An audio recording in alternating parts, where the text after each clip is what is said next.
Hi friends, আজকে চলে আসলাম নতুন একটি ভিডিও নিয়ে। আজকের ভিডিওতে দেখাবো কিভাবে একটি মেসেঞ্জার গ্রুপ খুলতে হয়। তো ভিডিওটি শুরুর আগে বলে রাখছি, আমাদের চ্যানেলটিকে সাবস্ক্রাইব করবেন এবং পাশে থাকা বেল আইকনটা অন করে দিবেন। তো এটার জন্য আমরা মেসেঞ্জার লাইট ব্যবহার করব। এই অ্যাপসটির লিংক আমি আমার ভিডিওর ডেসক্রিপশনে দিয়ে দিব, আপনারা চাইলে সেখান থেকেও ডাউনলোড করে আসতে পারেন। তো আমরা এখন এখানে প্লাস আইকনে ক্লিক করব। এরপর ক্রিয়েট এ নিউ গ্রুপে ক্লিক করব। এরপর এখান থেকে আপনারা নিজের মতো করে মানুষ নিয়ে নেবেন। তো আমি নিজের মতো করে নিয়ে নিচ্ছি।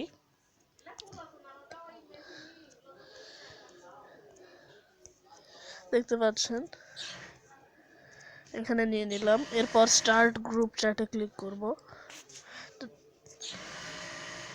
তো আমাদের গ্রুপটা এভাবে বানাতে হবে আর কি। তো আপনারা এভাবে নিজেদের গ্রুপ তৈরি করতে পারেন।